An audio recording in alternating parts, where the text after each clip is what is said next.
Samedi 8 août, bienvenue chez Sanyo Management et Sport. Aujourd'hui, je vais vous parler de 4 thèmes. Recruteur, observateur, superviseur, scout. Qui fait quoi? Qui fait quoi?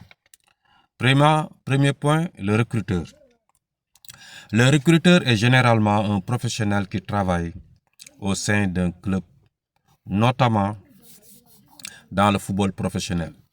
Il évolue au sein d'une cellule de recrutement et travaille en équipe avec différents collaborateurs.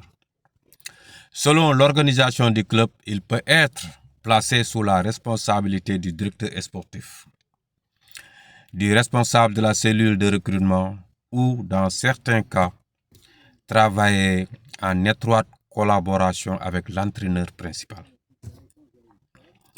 Parlons de sa mission. Sa mission principale est d'identifier, d'observer et d'évaluer les joueurs susceptibles de répondre aux besoins sportifs du club. Il ne se contente pas de repérer un joueur talentueux. Il doit déterminer si son profil correspond au projet de jeu, aux besoins du poste et aux exigences du club. Encore le recruteur. Il travaille donc dans une logique collective. Ses observations et ses rapports viennent alimenter le processus de décision du club. Il doit être capable de fournir une analyse objective, structurée et argumentée afin de permettre aux responsables sportifs de prendre la meilleure décision possible. Donc, le recruteur est donc un maillon essentiel de la chaîne de recrutement. Il observe, analyse et recommande. Parlons du deuxième point. L'observateur. L'observateur, c'est le deuxième point. L'observateur est en quelque sorte un recruteur itinérant. Sa mission consiste à parcourir une zone géographique définie afin d'assister à différents matchs et d'identifier les joueurs susceptibles d'intéresser un club. Contrairement au recruteur, qui peut être intégré à la cellule de recrutement d'un club, l'observateur est davantage présent sur le terrain. Il se déplace de match en match, parfois de manière aléatoire, afin d'élargir son champ d'observation et de découvrir de nouveaux profils. Parlons de son rôle. Son rôle est avant tout de repérer et de signaler les joueurs intéressants lorsqu'un profil retient son attention. Il peut transmettre ses premières observations au recruteur ou au responsable de la cellule de recrutement, qui pourra ensuite décider d'approfondir l'évaluation du joueur. L'observateur doit donc posséder un excellent sens de l'observation, une bonne connaissance du football et une capacité à identifier rapidement les caractéristiques qui peuvent distinguer un joueur des autres. L'observateur est les yeux du recrutement sur le terrain. Je répète, l'observateur est les yeux du recrutement sur le terrain. Il se déplace, observe, repère et alerte. Ça, c'est pour l'observateur. Donc, le premier point, c'était le recruteur. Le deuxième point, c'est l'observateur. On va aller sur le troisième point qui parle du superviseur. Le superviseur, lui, c'est un professionnel missionné par son club pour observer une situation précise. Contrairement à l'observateur, qui peut parcourir une zone géographique à la recherche de profits intéressants, le superviseur intervient généralement sur commande, avec un objectif clairement défini. Parlons de sa mission. Le superviseur peut être demandé par l'entraîneur principal, le directeur sportif ou la cellule de recrutement. Il peut notamment être chargé d'aller observer un joueur identifié par le club afin d'approfondir son évaluation, mais également d'analyser le futur adversaire. Toujours sur le superviseur. Le superviseur doit alors concentrer son observation sur les éléments correspondant à la mission qui lui a été confiée. S'il s'agit d'un joueur, il évalue notamment ses qualités techniques, tactiques, cognitives, mentales et physiques.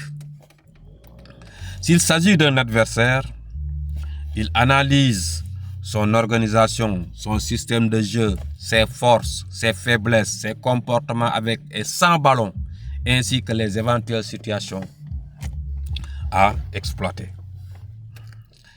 Parlons de la mission du superviseur. Il doit faire l'objet d'un compte rendu ou d'un rapport détaillé. Ce rapport doit être transmis dans les délais prévus afin que les informations recueillies puissent être exploitées au moment opportun par le staff technique ou la cellule de recrutement.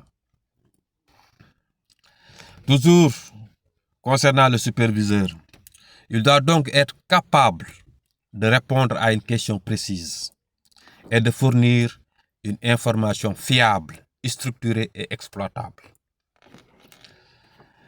Pour conclure sur le superviseur, c'est un professionnel de la mission. Il reçoit une commande, observe un objectif précis, analyse et restitue ses conclusions dans les délais.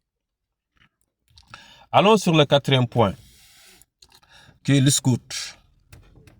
Le terme scout, S-C-O-U-T, se situe quelque peu au carrefour des différentes fonctions que nous venons de présenter, recruteur, observateur et superviseur. Le terme scout se situe quelque peu au carrefour des différentes fonctions que nous venons de présenter, recruteur, observateur et superviseur. En anglais, le mot scout signifie éclaireur. Dans le football, il désigne un professionnel chargé de rechercher, d'identifier, d'observer et d'évaluer des joueurs ou des équipes selon les besoins de son organisation. Parlons de son rôle. Le rôle du scout peut varier considérablement en fonction de la structure dans laquelle il travaille. Un scout sédentaire se déplace moins sur les terrains, mais il peut avoir davantage de responsabilités administratives.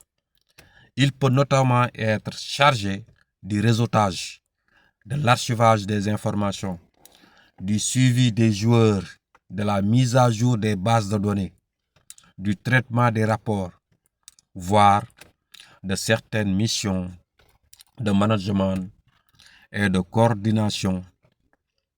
À l'inverse, le scout de terrain est régulièrement de management et de coordination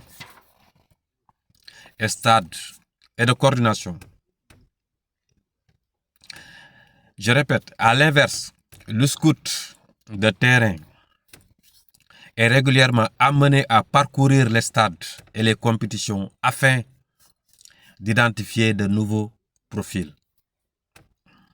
Il peut intervenir sur l'ensemble du territoire national ou à l'étranger, en fonction de la zone géographique qui lui est confiée. Parlons de la détection aussi pour le scout. Dans la détection des jeunes talents, le scout peut notamment suivre des joueurs dès les catégories U15, U16, période importante dans lesquelles certains jeunes commencent à intégrer les centres de formation et à se rapprocher du football de haut niveau. Le scout doit donc être capable de chercher, observer, analyser, suivre, documenter et transmettre l'information. Il constitue un véritable lien entre le terrain et la structure qui prendra ensuite les décisions sportives. Le scout est un éclaireur. Il cherche avant les autres, identifie les profits, collecte l'information et contribue à anticiper les décisions sportives. Je reviens encore. Le scout est un éclaireur encore.